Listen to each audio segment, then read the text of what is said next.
Right, so I tuned into Question Time this week for the first time in about 6 years, and I'm glad I did. Not because anything had changed at the BBC, of course, it's still an awful programme rigged with establishment figures and lazy, lousy narratives, but because for the first time Zack Polanski, the new Green Party leader, finally got a seat on the panel. Naturally, the seat that seemed to be permanently reserved for Reform UK got filled as well, as the far-right sent a man who isn't even elected to smear him with a story lifted straight out of the Murdoch Sun fantasy section, the bit they pass off as news, as we should know by now. Zia Yusuf seems to be Reform UK's favourite rent-a-gob these days, and he thought he'd landed a knockout blow with some performative falsehoods, which is all the right-wing have.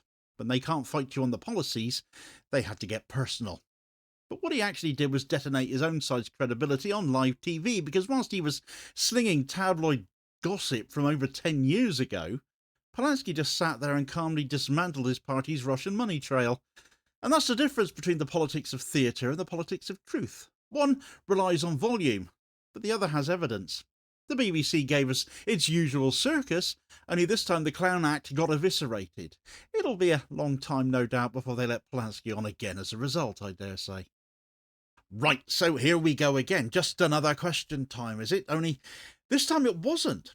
The primetime ritual where the BBC manufactures balance by seating a load of establishment shills to take swipes at each other whilst offering us nothing of any value got a bit of a shake-up.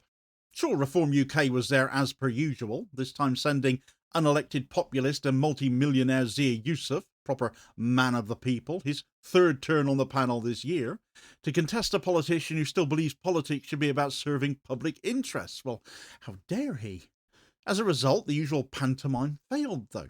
Zack Polanski, the newly elected leader of the Green Party, was finally making his first appearance on the panel, and the outcome did not go according to the establishment plan. It was not the usual managed row producers expected, the gotcha of Polanski that they no doubt were hoping, having loaded the rest of the panel accordingly, but it was the implosion of the smear machine itself that we saw, because their hits just didn't land. Yusuf came armed not with facts, but with folklore. A more than decade-old Sun article, so you knew it was drivel from the get-go, claiming that Polanski had once tried to enlarge women's breasts with hypnosis.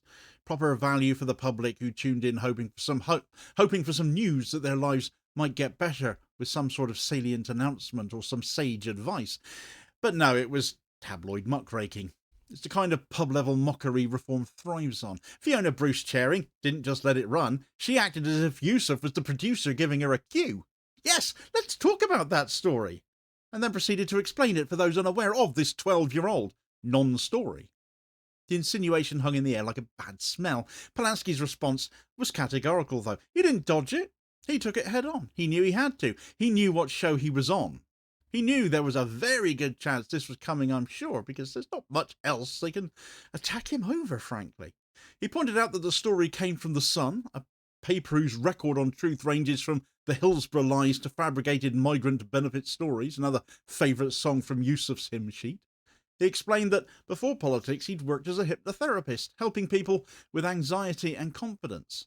That a journalist had twisted a throwaway line into a circus headline that he had long since condemned the distortion of and had apologised for it previously, despite not being responsible for what had been alluded. But then he turned the tables again. Two can play at this game, only Polanski came armed with something far more dangerous. If Reform UK wanted to discuss character and expose what they thought would be Polanski's character flaws, perhaps they could start by explaining their own money trail, specifically the Russian connections surrounding their donors and former officials. Yusuf's customary smirk and smarminess disappeared in an instant, and for once the BBC's most tightly scripted programme lost control of its narrative. British politics runs on smear economics. Tabloids manufacture gossip, broadcasters distribute it and pretend it's news, and social media platforms funnel the subsequent outrage. The smear is not an accident, but it's a form of insurance for them, a system's way of punishing those who threaten their consensus. Polanski's 2013 tabloid caricature was never about journalism, it was about ridicule as a weapon of containment. Once a narrative like that is printed, it becomes permanent ammunition for anyone who fears the politics of evidence. By resurrecting it in 2025, Reform UK followed a well-rehearsed playbook, establishment through and through, as they are. When confronted with policy detail, change the subject to personality. It's the same tactic they used against Jeremy Corbyn, against environmental campaigners, against whistleblowers. Reduce moral challenge to mockable eccentricity. Under the BBC's idea of balance, such fabrications are protected as legitimate viewpoints. Facts and falsehoods get given equal time. Only entertainment value matters, clicks and ratings. Well, that night, the pattern broke. Polanski didn't perform indignation, he performed verification instead. The smear collapsed because the audience could see the difference between gossip and evidence. It's the first live demonstration in years of what happens when truth is allowed a bit of airtime. And once Polanski shifted focus to reform's finances, the double standard was then impossible to ignore. The party that accuses others of disloyalty and mocks them gets compromised by its own alliances. Earlier this year, as Polanski made mention of, so not historical at all, but very much current, it was revealed that Nathan Gill, the former leader of Reform UK in Wales, and previously a Brexit Party MEP, though apparently Nigel Farage doesn't know him, had been charged with bribery. Prosecutors alleged that Gill accepted £160,000 from Ukrainian parliamentarian Oleg Voloshin, a figure identified by Western intelligence services as a conduit for Kremlin influence, between December of 2018 and July of 2019. The payments were allegedly funneled through shell companies registered in various offshore intermediaries. In exchange, Gill was accused of using his MEP platform to make speeches favourable to Russian geopolitical positions, including opposition to EU sanctions after the 2014 Crimea invasion, and calls for closer engagement with Moscow. In court filings, investigators cited encrypted messages between Gill and Voloshin discussing mutual support and consulting work. The arrangement collapsed under scrutiny, and by last month, very current therefore, Gill pleaded guilty to bribery and failure to declare foreign income. The judge described it as a deliberate attempt to conceal financial dependence on a foreign actor. It was a conviction unprecedented for a senior figure in any modern British party. Reform's reaction, therefore, was evasive. The press office claimed Gill had no formal role and that his actions were personal. That statement was false. Gill had chaired Reform UK's Welsh Campaign Committee only as recently as 2023, appeared in its national election broadcasts, and introduced Farage at multiple rallies, but he doesn't know him.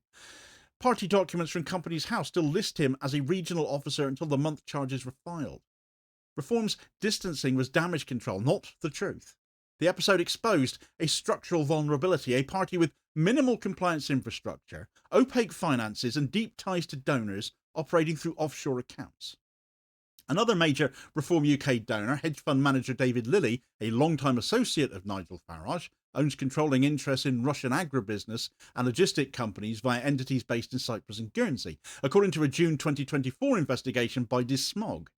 Despite Russia's 2022 invasion of Ukraine, corporate filings as late as 2024 still listed Lilly as a beneficial owner. Electoral Commission records show he's donated over £600,000 to Farage-aligned parties and Reform UK.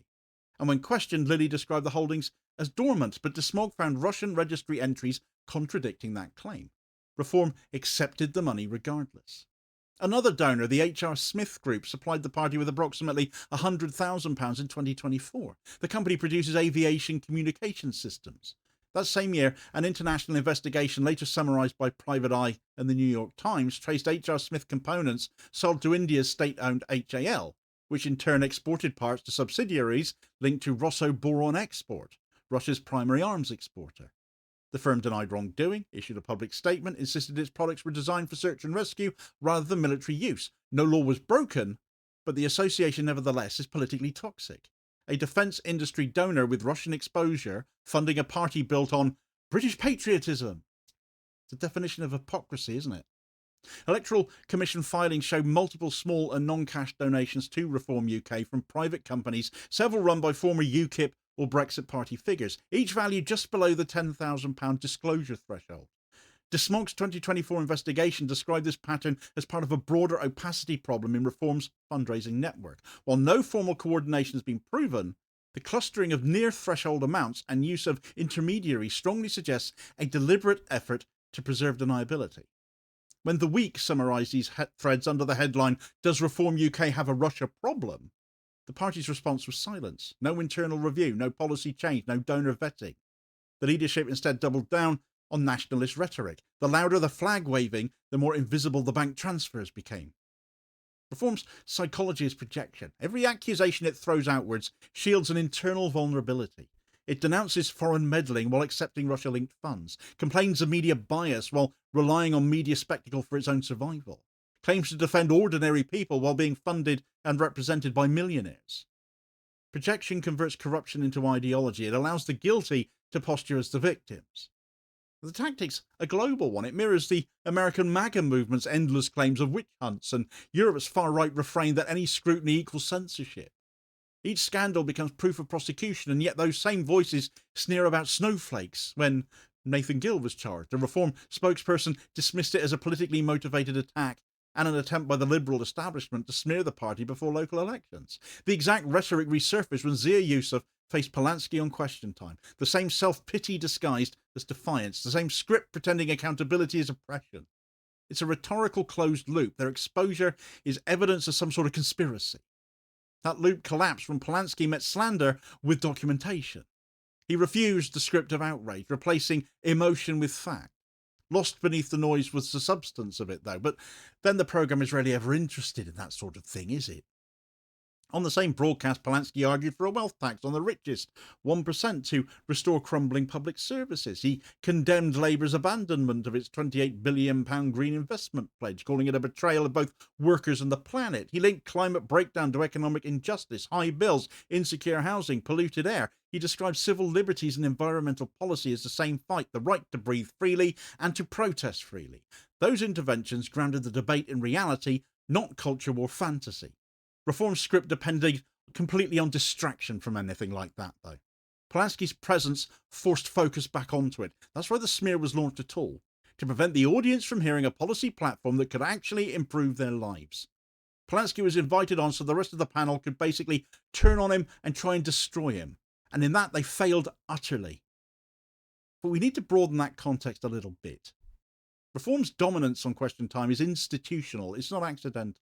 In 2025 alone, Yusuf, as I've said, has appeared at least 3 times. Before this latest broadcast, Polanski, now the leader of the UK's 4th largest national party, the Greens are now bigger than the Lib Dems, had never been invited, even though he had been a prominent Green spokesman and a member of the London Assembly for some time. During the broadcast, Fiona Bruce interrupted Polanski while letting Yusuf's monologues run. The BBC call this impartiality, but in practice it elevates noise over nuance. The same pattern appears across coverage of Gaza, where Israeli officials get granted unchallenged airtime while Palestinian voices are interrogated for tone. Different subjects, same bias. Defend establishment power, caricature dissent. Despite the format, the night backfired spectacularly. Within hours, the full unedited clips were being circulated online. Independent accounts fact-checked use of smears. Millions watched, and have watched since, the clips on social media. Comments threads have turned hostile, some towards Polanski for having made their man Yusuf look like a total sap. Didn't take him much effort, to be fair, but many in praise of him as well. And by morning, Zack Polanski was trending across social media platforms as the standout from that show. In trying to humiliate him, Reform handed its rival a national audience. For the Greens, this is such a rare breakthrough, and coming as membership surges, we'll see if there's a boost in that shortly. I wonder if the Greens will actually hit that 100,000 members target today. Smears work by triggering disgust before reflection, but disgust only lasts until evidence intrudes. Polanski's calm dismantling of the lie in real time, whilst then inverting the attack and turning one grounded very much in fact back on his attacker, broke that reflex. In psychological terms, he reframed the emotional hierarchy of the debate. Once his calm demeanour became synonymous with the truth, and anger when faced with such deceit, the smear disintegrated. Eviscerating Yusuf with his own party's questionable antics in the next breath just had people cheering that for once. This edition with Question Time was not going the usual way. Britain's public sphere has been corroded by an economy that rewards provocation over precision. Tabloids chase outrage because outrage sells. Broadcasters chase ratings because ratings justify their budgets. Truth is collateral damage in that these days. Reform UK thrives because that ecosystem needs a supplier of outrage. The Greens, armed with data and decency and policy, disrupted that product line last night. Today it's all people are talking about. The smear against Polanski was the system's immune response to that, to an unfamiliar threat, integrity that doesn't fear scrutiny. It backfired because the audience, battered by years of deceit from the likes of Johnson and Sunak to Starmer and all of their hangers-on, They recognised authenticity for a change when they heard it. Polanski's leadership has turned the Greens from protest party to policy contender. By fusing climate and economic justice, he articulated a populism of decency, one that threatens both Reform's nationalism and Labour's authoritarianism.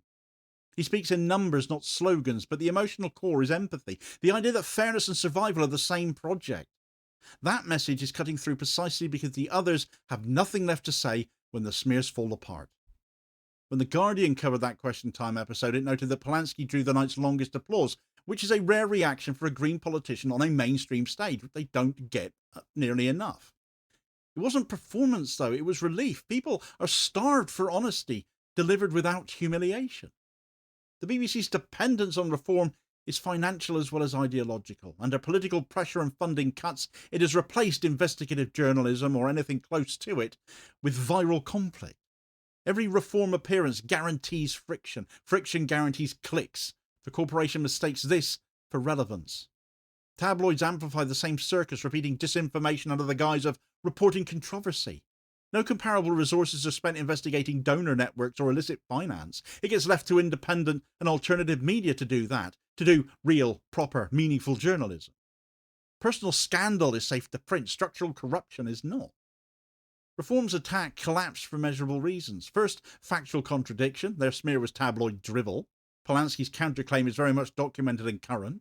Second, moral inversion. They, not he, carry the baggage of corruption. And thirdly, strategic miscalculation. In this digital era, context cannot be contained. It'll always get fact-checked, be it officially through documentary channels or by ordinary people on social media. What began as a studio ambush has put a major scandal affecting reform into massive social media talking points. A man mocked for helping people with self-confidence was smeared by a party apparently compromised by foreign money, and the media treated both as equivalent controversies. Question Time fixated on the boob story specifically. That inversion defines the national moral crisis in our media. Gossip counts as accountability, corruption counts as politics. By responding with facts instead of fury, though, Polanski flipped the hierarchy and decency became his defiance. And viewers noticed. And when Yusuf launched the smear, the studio fell silent, but when Polanski cited Reform's Russian connections, the audience reacted. For an electorate exhausted by cynicism, the contrast is obvious. He represented competence without contempt, which is a rare combination these days. Reform's outrage routine, once crowd-pleasing, now looks tired and familiar and dull and boring, and people are fed up with it. Across the Western world, far-right movements have turned scandal into spectacle. Britain's version, Reform UK, is merely the latest franchise. But every franchise collapses when exposed to transparency. Polanski's forensic rebuttal offers a template to meet every smear with sourced evidence, every insult with composure. It's slow work, it takes time, but each public failure of the smear machine erodes its credibility bit by bit.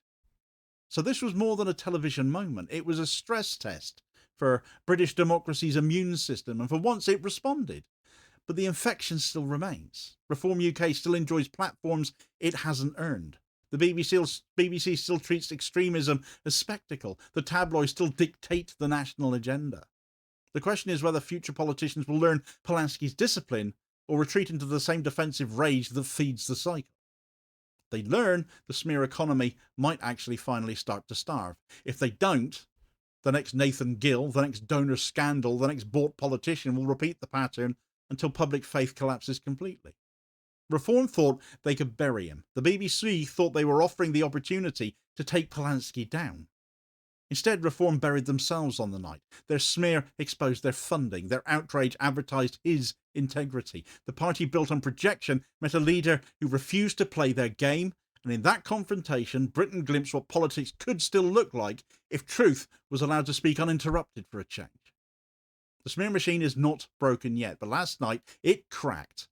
And cracks spread. Each time evidence outlasts slander, another piece of the old order falls away. What replaces it will depend on whether the media and the public choose to reward honesty or spectacle. For now, at least, honesty won. On that night, last night, honesty won. I wouldn't expect Polanski back on Question Time anytime soon again as a result of it. Reform, no doubt, will be, though. For more on how Polanski is terrifying the establishment and how difficult a job they have to take him down right now, do check out this video recommendation here as your suggested next watch. Please do also hit like, share and subscribe if you haven't done so already, so as to ensure you don't miss out on all new daily content. as well as spreading the word and helping to support the channel at the same time, which is very much appreciated.